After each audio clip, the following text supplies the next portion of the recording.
Vivemos em um tempo em que a igreja é desafiada a sair de suas fronteiras e alcançar os que ainda não ouviram sobre Cristo. A história da igreja de Jerusalém nos inspira a refletir. Temos sido uma igreja consciente da nossa missão? Estamos preparados para comunicar o Evangelho a diferentes culturas e formar verdadeiros discípulos? Esta lição nos chama a agir com fé, sensibilidade e compromisso com o ID do Senhor. Eu sou Jonathan Cadiz e vamos hoje estudar mais uma lição da Escola Bíblica Dominical.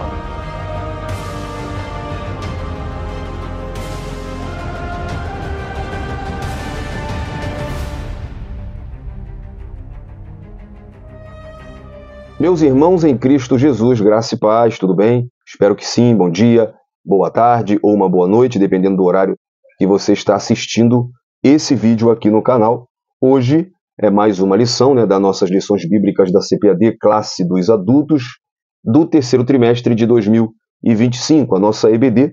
E hoje nós vamos estudar a lição de número 12, a penúltima lição desse trimestre, A lição essa que será ministrada no dia 21 de setembro de 2025, data da qual comemora-se o Dia Nacional da Escola Dominical. E você, professor, não deixe essa data passar em branco, tá bom? Uma data muito importante, tá? Não confunda com o Dia Internacional ou Mundial, da Escola Bíblica Dominical. É o Dia Nacional.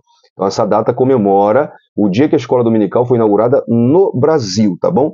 Faça alguma coisa e aproveite essa data para conscientizar os seus alunos da importância da EBD e trazer aqueles que estão fora da EBD. Bom, gente, vai lá na descrição porque tem bastante link para te ajudar. Se você entrar no nosso grupo no WhatsApp, você vai ter muito material, subsídios, dinâmicas, e é só clicar no link para entrar nesse grupo, o grupo do Colégio do Discípulo. Também tem link de todas as nossas redes sociais, tem o nosso canal no Telegram. Se inscrevendo lá, você recebe materiais exclusivos aqui do canal. Também tem a nossa página no Facebook, também no Instagram. Nos siga, nos acompanhe, deixe suas sugestões e também receba materiais diários para a Escola Bíblica Dominical, sempre com antecedência. Se você está entrando hoje aqui no canal e ainda não é inscrito, fica o meu convite, o convite de sempre, é que você se inscreva nesse canal, clica aí no sininho, já ativa as notificações para você receber qualquer conteúdo novo que a gente coloque aqui no canal, tá bom? Deixa o seu like, dê a sua curtida e também comente, tá bom? Se você se inscrever hoje, deixa aí nos comentários que você está se inscrevendo, deixa o seu nome, diga a sua cidade, diga a sua igreja. Se você quiser falar um pouco nos comentários, contar algum testemunho, deixar alguma sugestão, fique à vontade, tá bom? Nós teremos prazer em te responder. Quando você comenta, o assunto continua nos comentários. E para você que já está com a gente, já é inscrito há bastante tempo, ou se inscreveu há pouco tempo, já assistiu mais de uma aula, deixa aqui nos comentários, tá bom? Deixa também as suas sugestões, suas críticas, e também deixe o seu like, compartilhe esse vídeo com alguém, tá bom, gente? Manda aí para os seus amigos, manda para os seus parentes, coloca no grupo da sua família, no grupo da sua igreja, edifica alguém, porque a palavra de Deus ela é edificante, tá bom? Também comenta, você que já é inscrito, você que está se inscrevendo, quero agradecer a você porque nós alcançamos 7.000 inscritos aqui no YouTube, E para muitos isso pode ser um número pequeno, mas para nós é um número grande, é uma honra enorme saber que 7.000 pessoas estão confiando na gente, se inscrevendo aqui no canal, e cada inscrito é conquistado. Eu tenho certeza disso, e eu tenho certeza que se você se inscrever, você sempre será edificado por esse canal que tem compromisso com a palavra de Deus. Muito obrigado a você que é inscrito. Deus abençoe sempre a sua vida. Obrigado pela confiança e esperamos sempre contribuir para o seu crescimento espiritual. Bom, eu quero começar com você essa aula, como sempre, começar orando, agradecendo a Deus por esse número que nós estamos alcançando de 7.000 inscritos e pedindo a Deus graça, sabedoria, para que nós possamos ministrar essa aula, não só aqui no YouTube, mas também presencialmente. Que Deus abençoe você, sua classe, em nome de Jesus.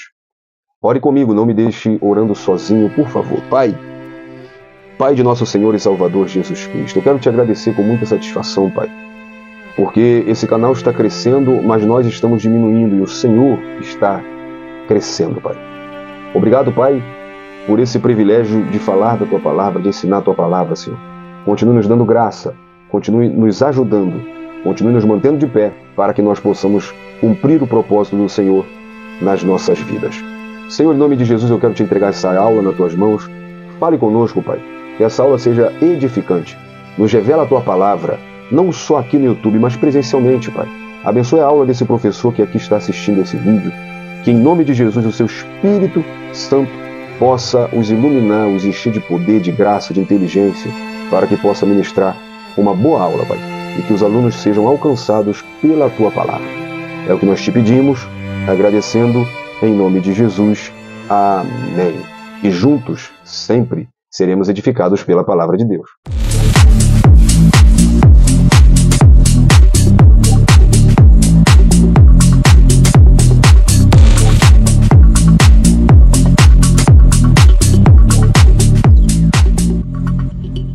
Na lição de número 11, nós estudamos o tema Uma Igreja Hebreia na Casa de um Estrangeiro. Vimos então nessa lição que Deus incluiu os gentios em seu plano de salvação. Ressaltamos que a salvação é oferecida a todos os que creem em Jesus, independentemente de sua origem étnica ou cultural. E também enfatizamos a obra do Espírito Santo como confirmação do agir de Deus entre os gentios, demonstrando que o Pentecoste não foi exclusivo dos judeus. Essa lição passada, ela esteve baseada no livro de Atos, no capítulo 10. Hoje nós vamos para a lição de número 12, que tem como título o caráter missionário da Igreja de Jerusalém. Temos como texto áureo Atos dos Apóstolos, capítulo 11, versículo 20. E havia entre eles alguns varões de Chipre e de Cirene, os quais, entrando em Antioquia, falaram aos gregos anunciando o Senhor Jesus. A verdade prática nos mostra que faz parte da missão da igreja a evangelização de povos não alcançados. Então, eu separei essa verdade prática em 3 partes. A primeira parte faz parte da missão da igreja. Então, a igreja não existe apenas para si mesma, mas para cumprir o propósito de Deus no mundo. Sua missão é ser luz, ser sal, como Jesus disse em Mateus 5, 13 e 14, refletindo Cristo diante da humanidade. Faz parte da missão da igreja o quê? A evangelização. Então, a essência da missão é anunciar as boas novas de salvação em Jesus Cristo. Romanos 1,16. Então, evangelizar é proclamar o evangelho em palavras e ações, levando vida e esperança. Então, a terceira parte é que essa evangelização, que faz parte da missão da igreja, é alcançar os povos que, obviamente, não foram alcançados. Então, é a evangelização de povos não alcançados. Portanto, o alvo da igreja não é apenas os que já ouviram, mas também aqueles que nunca tiveram contato com a mensagem de Cristo. Mateus 28, 19 e 20, Atos capítulo 1, versículo 8. Então, a missão é global e inclusiva. Assim, a verdade prática fica clara. A igreja cumpre sua missão quando evangeliza em todo lugar e a todos, especialmente os que ainda não ouviram. Então, a igreja não faz só congresso, a igreja não faz só evento para quem está dentro, mas a igreja se preocupa e busca os que estão fora, principalmente aqueles que ainda não ouviram a palavra de Deus. A leitura diária, na segunda-feira, Atos capítulo 1, versículo 8, alcançando os confins da terra. Terça-feira, Epístola de Paulo aos Romanos, capítulo 15, versículo 24. O Evangelho além mar. Quarta-feira, Atos capítulo 11, 20 e 21, implantando igrejas. Quinta-feira, Atos dos Apóstolos, capítulo 14, versículo 21, fazendo discípulos. Sexta-feira, Atos dos Apóstolos, capítulo 11, versículo 26, formando a identidade cristã. E no sábado, Atos dos Apóstolos, capítulo 11, versículo 29, socorrendo os necessitados. A nossa leitura bíblica em classe se encontra no livro de Atos dos Apóstolos, no capítulo 11, do versículo 19 até o versículo 30.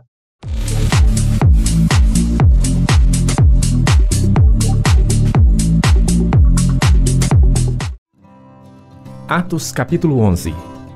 E os que foram dispersos pela perseguição que sucedeu por causa de Estevão, caminharam até a Fenícia, Chipre e Antioquia, não anunciando a ninguém a palavra, senão somente aos judeus. E havia entre eles alguns homens síprios e cirenenses, os quais, entrando em Antioquia, falaram aos gregos, anunciando o Senhor Jesus. E a mão do Senhor era com eles. E grande número creu e se converteu ao Senhor. E chegou a fama destas coisas aos ouvidos da igreja que estava em Jerusalém, e enviaram a Barnabé a Antioquia, o qual, quando chegou e viu a graça de Deus, se alegrou e exortou a todos a que permanecessem no Senhor com propósito de coração, porque era homem de bem e cheio do Espírito Santo e de fé, e muita gente se uniu ao Senhor. E partiu Barnabé para Tarso a buscar Saulo, e, achando-o, o conduziu para Antioquia. E sucedeu que todo um ano se reuniram naquela igreja e ensinaram muita gente. E em Antioquia foram os discípulos pela primeira vez chamados cristãos. E naqueles dias desceram profetas de Jerusalém para Antioquia. E levantando-se um deles, por nome Ágabo, dava a entender pelo Espírito que haveria uma grande fome em todo o mundo, e isso aconteceu no tempo de Cláudio César. E os discípulos determinaram mandar, cada um conforme o que pudesse, socorro aos irmãos que habitavam na Judéia. O que eles com efeito fizeram, enviando-o aos anciãos por mão de Barnabé e de Saulo.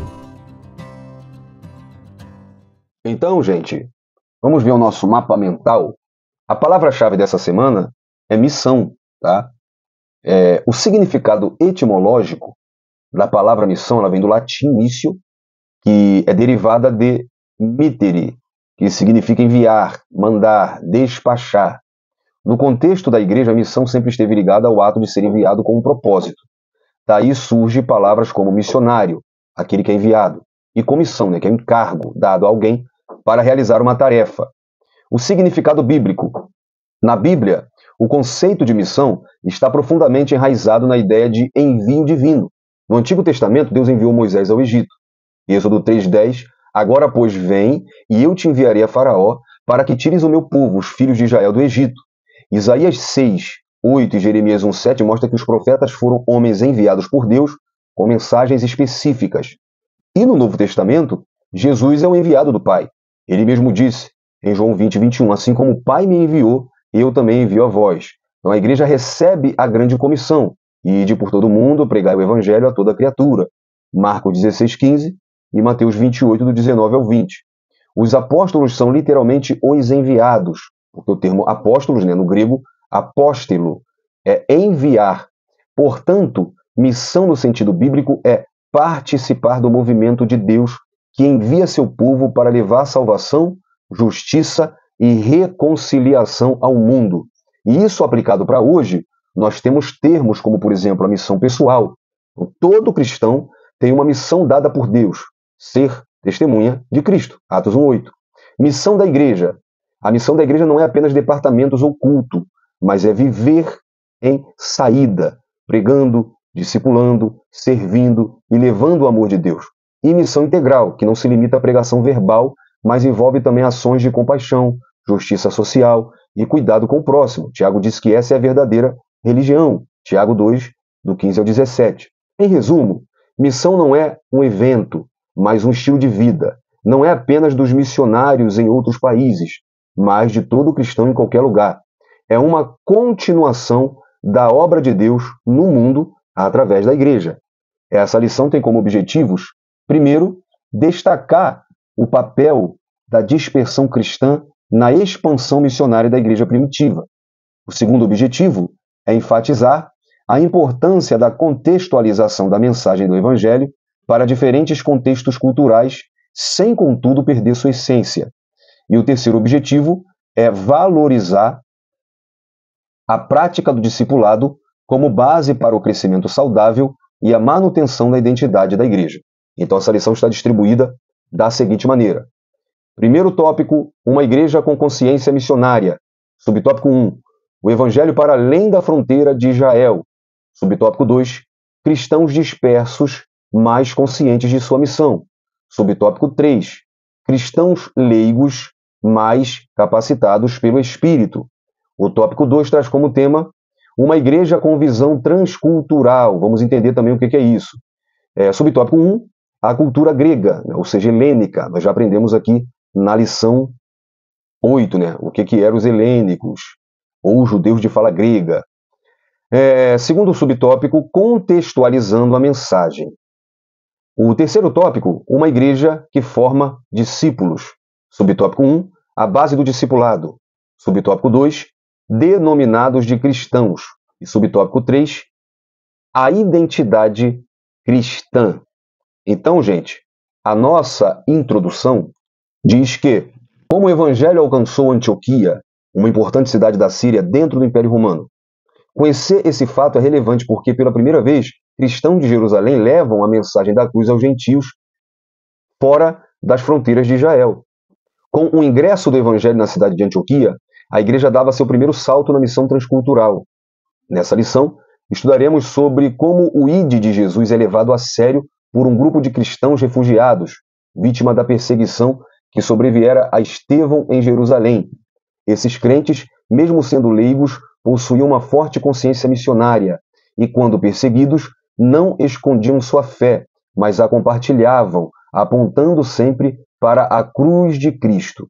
Esse é um belo exemplo de fé cristã que deve não somente nos inspirar, mas, sobretudo, nos levar a agir como eles.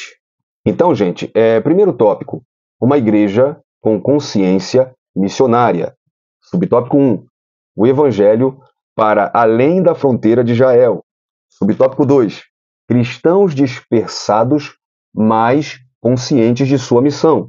Subtópico 3, cristãos leigos, mais capacitados pelo Espírito.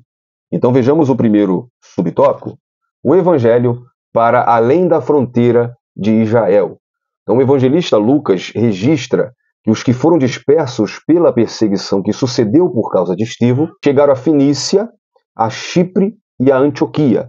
Atos 11, 19. Então essa referência se conecta com Atos 8, do 1 ao 4, que nós estudamos na lição de número 10, quando a perseguição de Jerusalém espalhou os discípulos, e assim, o que parecia ser uma tragédia se tornou parte do plano de Deus para expandir a mensagem da cruz. A palavra dispersão se traduz pelo termo grego diáspora, que significa espalhar sementes. Então esse detalhe mostra que os cristãos, ainda que fugindo da perseguição, não se calaram. Ao contrário, eles foram como sementes lançadas em novos solos, levando a palavra de Deus a regiões além das fronteiras de Israel. Estevão morre e eu lembro das palavras de Tertuliano, que o sangue dos mártires é a semente do crescimento da igreja. Então, muitas vezes, Deus usa circunstâncias adversas, como perseguições, crises e até mesmo mudanças inesperadas para cumprir seus propósitos missionários. E assim como Filipe pregou em Samaria, em Atos 2, versículo 5, aqueles cristãos que são anônimos, não tem nome, mas quem aparece é Jesus, porque eles pregam a Cristo, eles evangelizavam, eles levaram o evangelho até Antioquia. Né? E isso foi muito importante, porque Antioquia era uma cidade estratégica do Império Romano. Isso nos ensina que o avanço da obra não depende apenas de líderes conhecidos, mas de cada crente disposto a testemunhar de Cristo, mesmo em meio às dificuldades.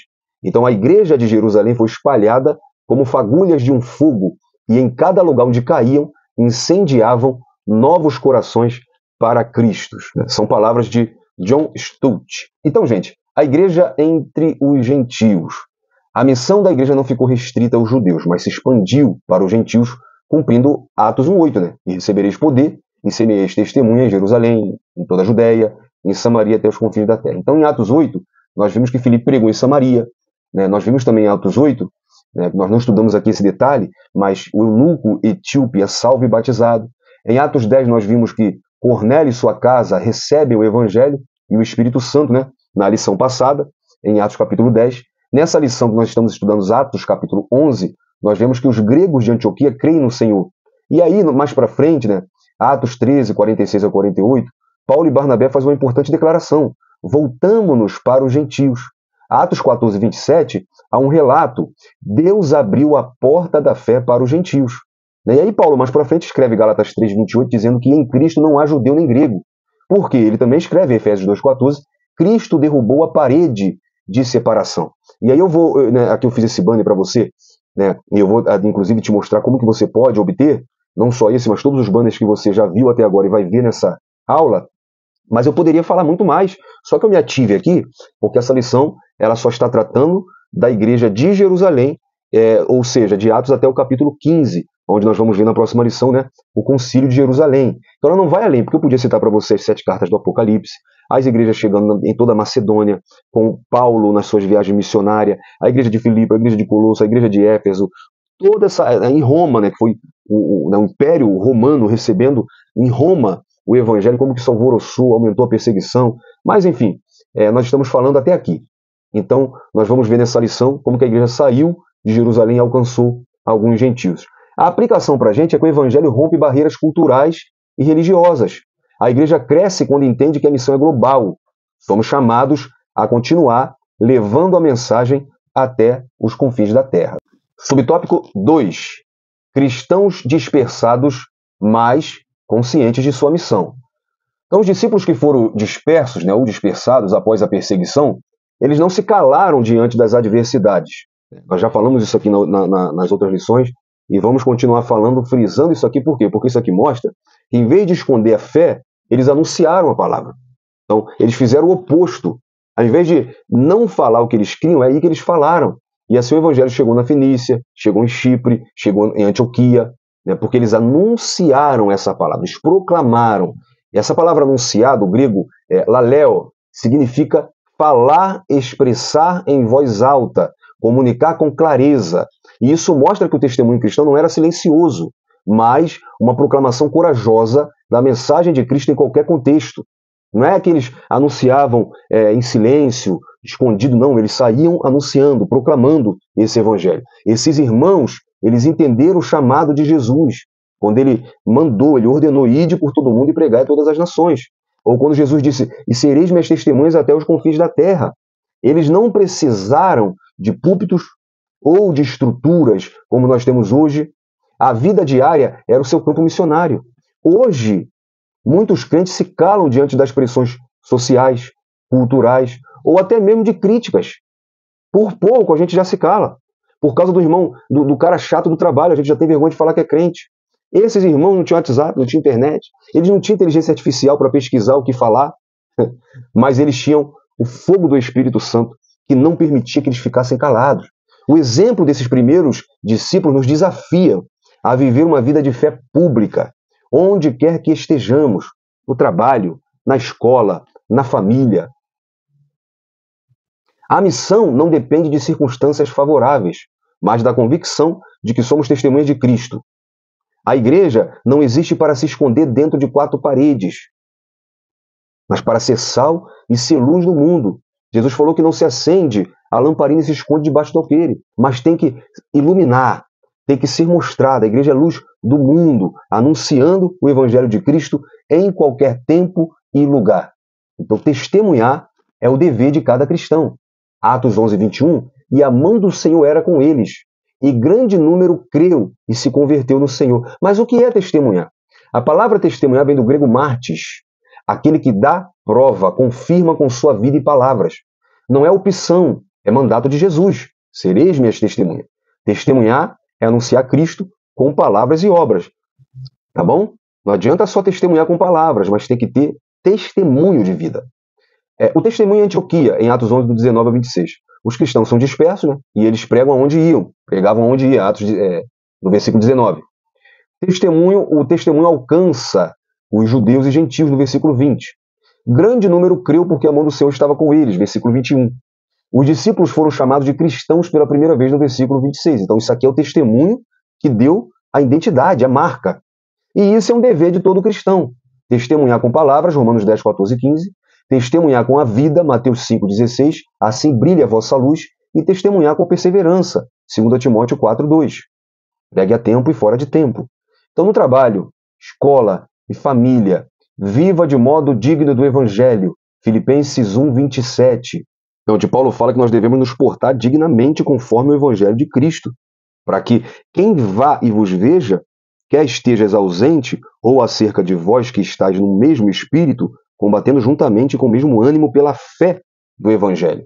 Então, use a oportunidade diária para falar de Cristo, apoie a igreja na obra missionária, que é um testemunho coletivo, tá bom? Então vamos para o subtópico 3. Então nós vimos nos dois que eles eram dispersados, mas eram conscientes. Agora no subtópico 3, vemos que eles eram leigos, mas eram capacitados pelo Espírito Santo. Então, subtópico 3, cristãos leigos, mas capacitados pelo Espírito Santo.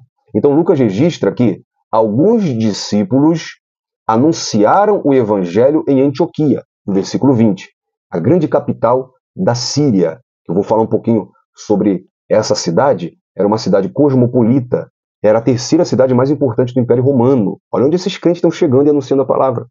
Esses cristãos não eram apóstolos, não eram diáconos, não eram presbíteros. Eles não foram enviados com imposição de mãos, como a gente vê mais tarde né, em Antioquia, o Espírito Santo separando Barnabé e Saulo e eles sendo enviados pela igreja. Eles eram anônimos. Eles não estudaram missiologia. Eles eram leigos, mas eles eram ousados em testemunhar de Cristo. E quando Lucas diz que alguns desses discípulos anunciavam, essa palavrinha, alguns, traduz o grego times, que significa certos, alguns, poucos, pessoas indefinidas. O detalhe é precioso. Eles não eram grandes líderes conhecidos, mas eram homens comuns que, movidos pelo Espírito, se tornaram fundadores da igreja de Antioquia, uma das comunidades mais fortes e missionárias do Novo Testamento. No capítulo 13, né, nós vemos que Antioquia se torna uma base missionária. E é daqui que Paulo sai para fazer suas viagens e volta para cá, mostrando que se tornou uma base missionária. Então, o segredo do êxito não estava no título, mas na promessa. A mão do Senhor era com eles, versículo 21. E essa expressão indica o agir sobrenatural de Deus, que abre corações, dá ousadia, confirma a palavra com frutos. E Deus continua a usar pessoas comuns. Não é o púlpito, o microfone ou o cargo que valida o ministério, mas é a presença do Espírito Santo. Então, crentes anônimos, quando são cheios de poder de Deus, podem gerar um impacto que atravessa gerações. Quando é cheio do Espírito Santo e de sabedoria, quando estuda a palavra, quando vai para a escola dominical, Deus pode usar poderosamente e usa. Assim como Antioquia se tornou uma base missionária, qualquer igreja local pode ser transformada em um centro de evangelização se os membros, ainda que leigos, se colocarem à disposição do Espírito. A obra de Deus não depende de gigantes espirituais, mas de homens e mulheres comuns que se rendem totalmente a Ele. Tá? E aqui eu não estou fazendo uma propaganda à ignorância, não. Não estou dizendo que você não tem que estudar, que você não tem que fazer um curso de teologia, ou que você tem que estudar na escola bíblica dominical. O que eu estou dizendo é que Deus ele não depende de pessoas com alto grau de eloquência. Deus usa você na sua simplicidade. Então vamos ver aqui essa comparação para você não se confundir, né? As duas Antioquias. Porque na época do Novo Testamento, haviam várias cidades com o nome de Antioquia, tá? Porque essas cidades foram fundadas ou renomeadas, né, em honra a Antíoco. Então, estudiosos contam que pelo menos 15 cidades levavam esse nome no mundo greco-romano. Mas a Bíblia ela cita duas Antioquias principais, né, que é a Antioquia da Síria, que era localizada às margens do rio Orontes, que era no norte da atual Síria, na Turquia. Era um grande centro, né, cultural e também comercial. Era nada mais nada menos do que a terceira maior cidade do Império Romano.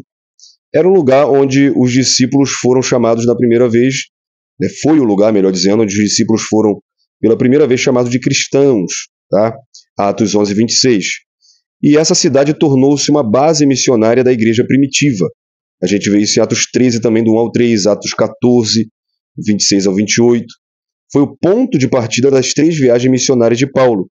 E a gente vê que Paulo ele retornava para Antioquia da Síria para trazer relatórios de suas viagens missionárias. Então essa igreja realmente se tornou um grande polo, uma grande base missionária.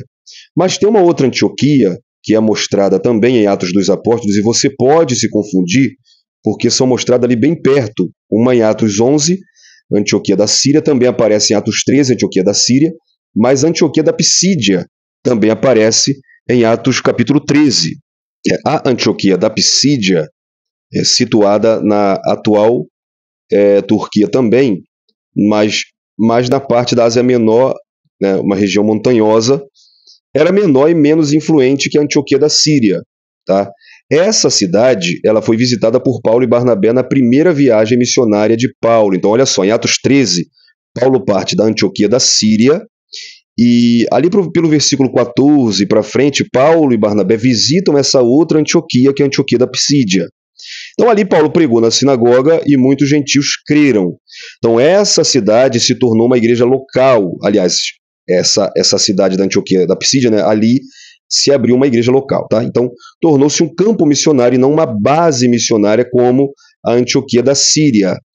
E aqui a gente vê então como esses dois exemplos para você não se dificultar e não se confundir, né? Antioquia da Síria e Antioquia da Pisídia. Então, embora existissem muitas Antioquias no mundo antigo, a Bíblia só menciona diretamente duas.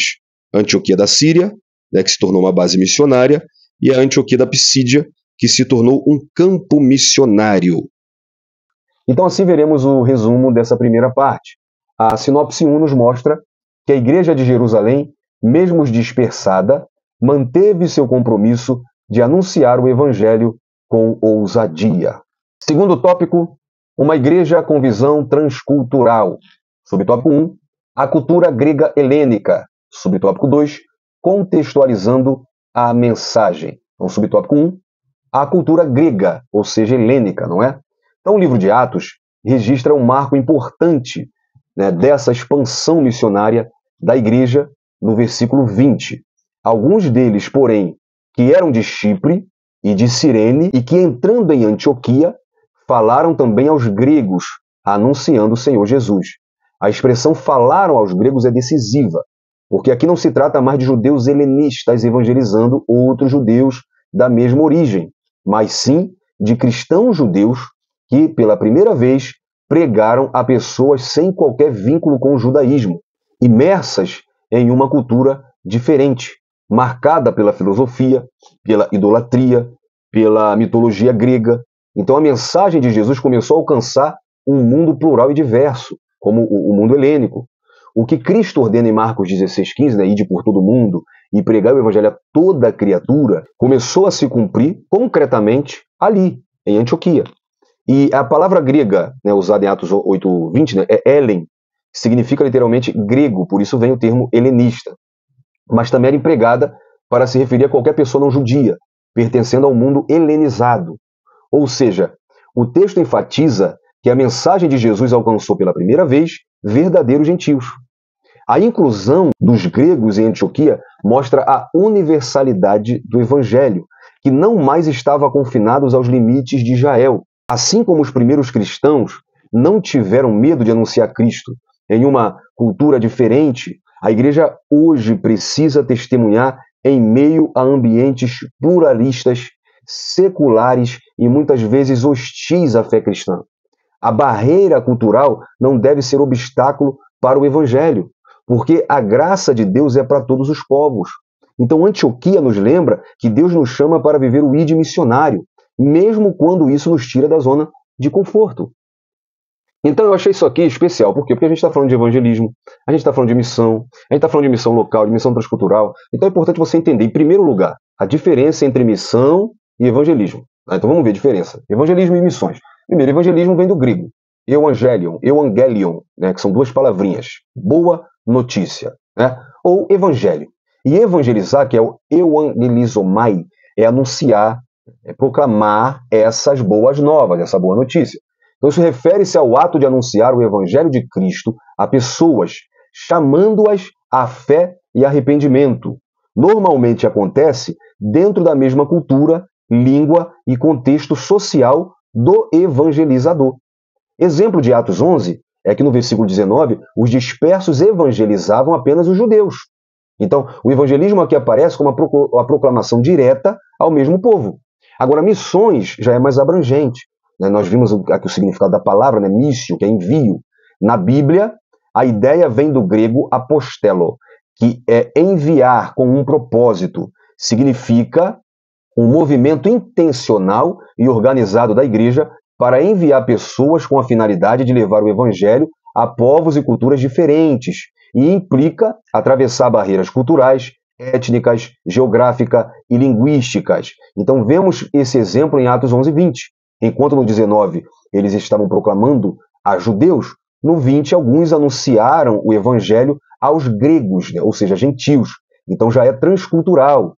Em Atos 11:22 e 26, a igreja em Jerusalém envia Barnabé a Antioquia. Então aqui já é um envio missionário. E vemos também em Atos 13:2 e 3, a Antioquia enviando Paulo e Barnabé, marcando o início, então, oficial das missões mundial. Então, evangelismo é o ato individual ou coletivo de proclamar o evangelho, geralmente no mesmo contexto cultural.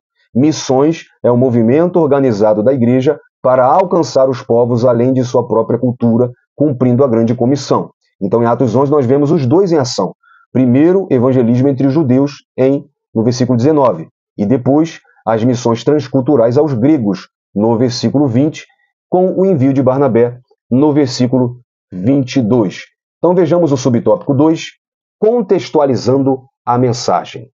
Então, o relato de Atos 11:20 nos mostra que os primeiros cristãos tiveram sensibilidade missionária ao transmitir o evangelho em Antioquia. Em Lucas registra, anunciavam o evangelho do Senhor Jesus. Então, esse detalhe é fundamental. Aqueles irmãos pregavam a pessoas que não eram judias, sem familiaridade com as escrituras hebraicas, nem com as expectativas messiânicas. Assim, é claro que não faria sentido eles utilizarem apenas as profecias do Antigo Testamento, como os apóstolos faziam em Jerusalém. Ao invés de apresentar Jesus como o Messias esperado, que era um título que só faria sentido para os judeus, então eles o proclamaram como Kyros, como Senhor. E essa palavra muito usada no Novo Testamento tinha dois significados importantes. No contexto judaico, traduzia o nome divino do tetragrama. No Antigo Testamento grego, na Septuaginta, no contexto greco-romano, era o título de honra usada para o imperador. Portanto, declarar que Jesus é o Senhor, em Atos 11:20, era uma afirmação poderosa e contracultural. Significava que os ídolos e até mesmo César não eram supremos, somente Cristo era digno de adoração. A confissão de Jesus como Kyros era uma proclamação de lealdade exclusiva a ele em um ambiente dominado pela idolatria e pelo culto imperial. Então, eles conseguiram contextualizar a mensagem, porém, sem comprometer. Os cristãos primitivos, eles adaptaram a forma da mensagem, mas não o seu conteúdo. Foi a ponte que eles usaram para levar a palavra. Então, isso não cabe nas desculpinhas de hoje de adaptar, de atualizar. Não, era a palavra, a Bíblia. Jesus era anunciado como Deus. Então, o exemplo de Antioquia mostra que o evangelho não é cativo de uma cultura. Ele é supracultural. Ele é capaz de alcançar qualquer povo ou qualquer nação. Então vejamos, já que nós vimos diferença entre missão e evangelismo, vejamos a diferença então, porque tem um termo usado aqui na lição, que é a missão transcultural. Então qual é a diferença de missões locais e missões transculturais? Missões locais é a evangelização feita dentro do próprio contexto cultural, linguístico, geográfico do missionário. Então, veja que está aqui aparecendo evangelização. Evangelização faz parte da missão. Quando a igreja evangeliza, ela está cumprindo sua missão. Então, evangelismo faz parte da missão. Agora, a missão nem sempre é somente evangelizar. Missão pode ser ação social. Missão pode ser qualquer trabalho que a igreja faça, promovendo ajuda, promovendo paz e proclamando o nome do Senhor com ações. Então, tem como alcance pessoas do mesmo país, cultura e idioma. Usei aqui o mesmo exemplo de Atos 11:19. Os dispersos anunciavam a palavra aos judeus em Antioquia. Jesus manda, em Marcos 5:19, o ex-endemoniado anunciar na sua casa e cidade. Então tem como características o evangelismo pessoal, familiar, comunitário, plantação de igrejas no próprio país ou região, ensino bíblico em escolas, cultos, hospitais, e o discipulado local, e etc. Tá? O resumo é que missão local é levar Cristo aos próximos, tá? Mesmo povo e cultura. Agora, missões transculturais é a evangelização que acontece atravessando barreiras culturais, étnicas, linguísticas ou geográficas. Tem como alcance povos diferentes da cultura e idioma missionário, como, por exemplo, no versículo 20, que eu já citei no primeiro banner aqui. No versículo 20, alguns crentes pregavam também aos gregos, aos gentios em Antioquia. E nós vemos também em Atos 13, que Antioquia envia Paulo e Barnabé para outras nações, cumprindo a ordem de Jesus, fazer discípulo de todas as nações. As missões transculturais têm como características a necessidade de aprender um novo idioma e costumes, a tradução da Bíblia e do Evangelho em outras línguas, a formação de igrejas nativas que se reproduzem no novo contexto e etc. O resumo é que a missão transcultural, enquanto a missão local é levar Cristo aos próximos, do mesmo povo e cultura, missão transcultural é levar Cristo aos distantes, a outros povos e cultura. Então a missão local e missão transcultural se encontram em Antioquia. Uma igreja madura não fica restrita à sua cultura, mas se abre para os povos. Assim como Antioquia, nossa igreja deve ser centro de envio e de acolhimento. Então, como resumo dessa segunda parte, vemos que cristãos judeus pregaram aos gentios em Antioquia, contextualizando a mensagem sem perder sua essência. E só uma deixa aqui, você, professor, tem um dever de fazer isso. Não é jogar piada e nem sair do foco da lição. Mas, às vezes, você que é professor, né, sabe que aquela pessoa está passando por um problema em determinada área, pega a lição e aplica na vida daquela pessoa, não para jogar em direta, mas para trazer paz, trazer cura, trazer uma ajuda espiritual para aquela pessoa. Amém? Então, isso é contextualizar a mensagem. Tópico 3. Uma igreja que forma discípulos. Subtópico 1, a base do discipulado. Subtópico 2, denominados de cristãos. E subtópico 3, a identidade cristã. Subtópico 1, a base do discipulado. Então, quando a notícia chega aos apóstolos, né, que o evangelho havia alcançado Antioquia, né, quando essa notícia chega lá em Jerusalém, versículo 22, os apóstolos enviaram imediatamente Barnabé para confirmar e fortalecer a nova comunidade. Assim como quando o evangelho chegou em Samaria, eles enviaram Pedro e João para batizar aqueles crentes com o Espírito Santo. Então, ao chegar lá, Barnabé percebeu que ali havia uma igreja viva, marcada pela graça de Deus. Atos 11, 23. Como um homem íntegro e cheio do Espírito Santo, Barnabé encorajou os irmãos a permanecerem firmes no Senhor. Versículo 24. Contudo, ele também discerniu que aquela igreja necessitava de ensino sólido. Ou seja, não bastava apenas receber a fé, era necessário crescer nela. E por isso ele buscou Saulo de Tarso para ajudá-lo na missão. E assim, durante um ano inteiro, ambos ensinaram uma grande multidão. No versículo 26. Então aqui nós vemos, né, claramente que a expansão do evangelho não se sustenta apenas em conversões, mas o crescimento saudável da igreja depende do discipulado. É evangelização mais ensino, e a IBD faz os dois juntos.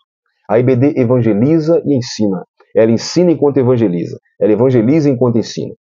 A palavra usada em Atos 11, 26 para ensinar é o didático, que vem de didaquê.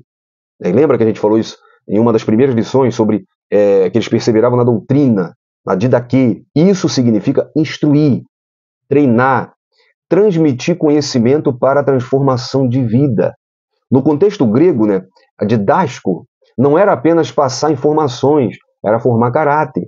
A missão cristã não termina com a conversão, ela continua com o ensino, pois os convertidos devem ser feitos discípulos que aprendem a obedecer a tudo quanto Jesus ensinou, e isso está incluído na grande comissão em Mateus 28, 19 e 20. Então, evangelização e discipulado caminham juntos. A igreja não deve se contentar em apenas evangelizar, precisa ensinar para que haja maturidade espiritual. Assim nós vemos que a igreja de Antioquia era uma igreja cheia de graça e de conhecimento. No versículo 23, Barnabé viu a graça de Deus e se alegrou naquela igreja. Mas no 26, ele se reuniu durante um ano e ensinou aquela igreja. Então a igreja cheia da graça, a graça é o favor imerecido de Deus. É sua ação transformadora em nossas vidas, conforme Efésios 2, 8. As características da graça é o amor genuíno pelos irmãos, João 13, 34 e 35. Então, demonstração prática da graça, perdão, misericórdia, Colossenses 3, 12 e 13. Disposição para restaurar relacionamentos, alegria e encorajamento conforme essa igreja tinha, Atos 11, 23 e 24. Edificação mútua na fé e vida transformada pelo Espírito Santo. 2 Pedro 3,18, refletindo assim o caráter de Cristo. Agora, a igreja cheia de conhecimento. Conhecimento é a capacidade de aplicar a palavra de Deus à vida prática. Tiago 1,5. As características são ensino sólido da palavra. 2 Timóteo 3,16 e 17. É a igreja instruída e preparada. É discernimento espiritual. Hebreus 5,14. Capacidade de diferenciar o certo do errado. É crescimento espiritual contínuo. Colossenses 1, 9 e 10. É vida frutífera e madura com Cristo. É discipulado e edificação mútua. Efésios 4, do 11 ao 16. E formação de líderes e servos capazes. Então, ações para crescer em número e em maturidade. Incentivar os crentes a equilibrar graça e ensino. Participar da escola dominical regularmente. Investir em grupos de estudo e discipulado. Demonstrar amor e serviço prático na comunidade. Uma igreja saudável cresce não só em números, mas em maturidade espiritual. Subtópico 2. Denominados de cristãos. Até então, os seguidores de Cristo eles eram conhecidos por diversos nomes.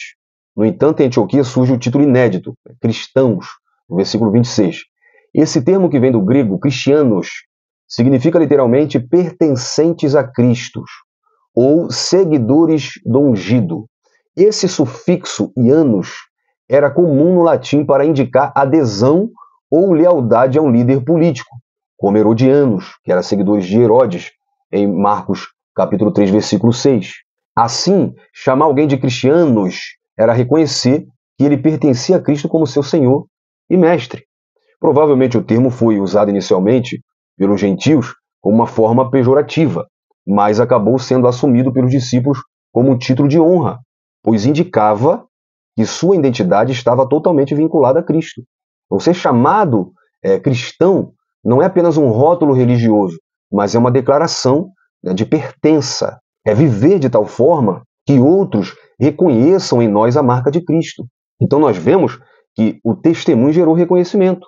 Em Antioquia, a vida dos discípulos era tão transformadora e visível que até os que eram de fora identificaram essas pessoas como pessoas de Cristo.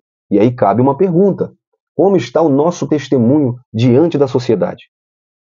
Muitos usam hoje o título de cristão, mas vivem sem refletir Cristo. O nome só faz sentido quando está sustentado por um estilo de vida coerente. Pedro mais tarde escreve: se alguém sofre como cristão, não se envergonhe, antes glorifique a Deus neste nome. 1 de Pedro 4,16. Então ser cristão pode trazer rejeição, mas é também motivo de honra. Então nomes dados aos cristãos, vemos no versículo 26 que eles foram chamados a primeira vez por esse nome, mas os seguidores de Cristo eles foram chamados de irmãos. Atos 1,15, naqueles dias levantou-se Pedro no meio dos irmãos. Então destaca a família espiritual unida pela fé em Cristo. Crentes, Atos 2,44. Todos que criam estavam juntos, criam, ou seja, eram crentes. Sublinha a confiança em Jesus como Messias e Salvador. Discípulos, Atos 6,1, naqueles dias multiplicando-se o número de discípulos. Então refere-se aos que aprendiam e seguiam os ensinamentos de Cristo. Também foram chamados de santos. Ouvi de muitos a respeito destes homens, que quantos males aos teus santos, Atos 9,13, indica os separados para Deus, consagrados a Ele, os do caminho, se achasse alguns que eram do caminho. Atos 9,2, refere-se à nova vida em Cristo, o caminho, a verdade e a vida, João 14,6. Os nazarenos, porque sabemos que esta seita é conhecida como a dos nazarenos, Atos 24,5. Esse termo é usado de forma pejorativa, associando os cristãos a Jesus de Nazaré. E cristãos, em Antioquia foram os discípulos pela primeira vez chamados cristãos, Atos 11,26. Como vimos, do grego cristianos, significa pertencentes a Cristo, ou seguidores do ungido. Cada nome destaca um aspecto da identidade cristã. Família, irmãos, fé, que é crentes, aprendizado, que é discípulos, consagração, quando são chamados de santos, caminho de vida, quando são chamados de os do caminho, e identificação histórica, quando são chamados de nazareno, e pertencimento a Cristo, quando são chamados de cristãos. Então vejamos o subtópico 3, a identidade cristã. O que define um cristão não é apenas o nome ou o rótulo, mas a vida transformada em Cristo, expressa em fé, caráter e atitudes. Possivelmente, como forma de zombaria, esse nome foi utilizado, mas foi adotado pelos crentes como uma expressão de sua identidade real. Eles eram os pertencentes a Cristo. O novo nome surge fora de Jerusalém, dado pelos gentios, provavelmente como uma forma de identificação social e possivelmente de escárnio. Mas apesar de inicialmente poder ter essa conotação pejorativa, os cristãos assumiram esse termo com orgulho, porque ele expressava fidelidade a Cristo, separação do mundo e de práticas idólatras, pertencimento a uma comunidade universal, não limitada aos judeus. Então o nome cristão deixou de ser um rótulo externo e tornou-se marca da identidade espiritual, ética e comunitária. 1 Pedro 4,16 e Gálatas 2,20. Então hoje ser cristão não é apenas um título, mas envolve vida transformada pelo Espírito Santo, testemunho público do Evangelho e participação ativa na comunidade de fé. A identidade cristã é vivida na prática diária e não apenas em posição social ou em tradição, mas em quem somos em Cristo. Além de 1 Pedro 4,16, esse título aparece de novo em Atos 26, 28, quando o rei Agripa, veja que não é um da comunidade, mas é novamente alguém de fora. Ele diz para Paulo em Atos 26, 28, por pouco me persuades a me fazer cristão. Então o nome expressava uma nova identidade social e espiritual, distinta do judaísmo, do paganismo. Então a verdadeira referência não está na posição social ou na tradição. A verdadeira referência está em sabermos e demonstrarmos que nós pertencemos a Cristo. Não está em status, mas em quem somos em Cristo. Gálatas capítulo 2, versículo 20. Não vivo mais eu, mas Cristo vive em mim. Então a identidade cristã, para a gente finalizar, em Antioquia eles foram chamados pela primeira vez cristão, e já vimos aqui o termo cristão, vem de cristianos, que é seguidor, pertencedor, né, e foi usado a primeira vez em Antioquia como uma identidade visível pelo testemunho e estilo de vida dos discípulos. Agora, marcas da identidade cristã. Novo nascimento, João 3,3. Necessário vos é nascer de novo. Imitação de Cristo, 1 Coríntios 11,1. Sede meus imitadores como também eu sou de Cristo. Santidade e amor, João 3,35. Nisso todos saberão, né, conhecerão que vós sois meus discípulos, se tiverdes amor, ou se amares uns aos outros. E vida guiada pelo Espírito, Gálatas 5, 22 e 23. O fruto do Espírito é a evidência da identidade, é a impressão digital da sua identidade. E o testemunho em Antioquia. Então, judeus e gentios conviviam juntos, era uma igreja multiétnica, e o nome cristão foi dado porque sua fé transparecia em público. A identidade não era só interna, mas reconhecida pela sociedade. Então, aplicando, ser cristão não é apenas um título, mas refletir Cristo na vida diária. Nossa identidade deve ser visível em palavras, atitudes e relacionamentos. Assim como em Antioquia, a igreja hoje deve ser reconhecida pela diferença que Cristo faz. Como resumo, a igreja investiu no ensino e discipulado, consolidando a fé e a identidade cristã dos novos convertidos. A conclusão diz que aprendemos como a providência de Deus faz com que o evangelho chegue, por meio da igreja, a povos ainda não alcançados.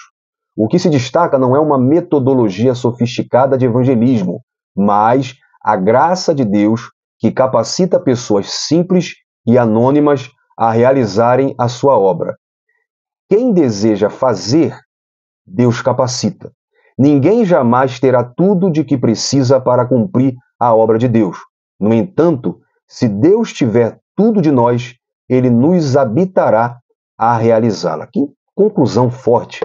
Vou até destacar essa conclusão aqui e compartilhar. Que aplicação forte, muito boa. E vamos terminar então orando a Deus, agradecendo pela lição de hoje, pela sua companhia, e eu te peço que ore comigo em nome de Jesus. Senhor Jesus, obrigado mais uma vez, meu Pai, pela oportunidade que tivemos aqui. Continue abençoando a nossa escola bíblica dominical. Abençoe esse superintendente, esse professor, que ele tenha criatividade, inteligência para trabalhar na escola bíblica dominical, para transmitir a tua palavra de uma forma em que a igreja seja cativada, que a escola dominical cresça, que a tua igreja continue sendo abençoada.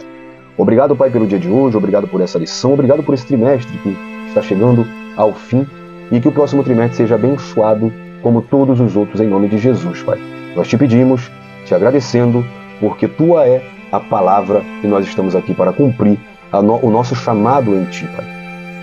Por isso nós oramos agradecendo em nome de Jesus. Amém. Irmãos, a próxima e última lição tem como tema a Assembleia de Jerusalém.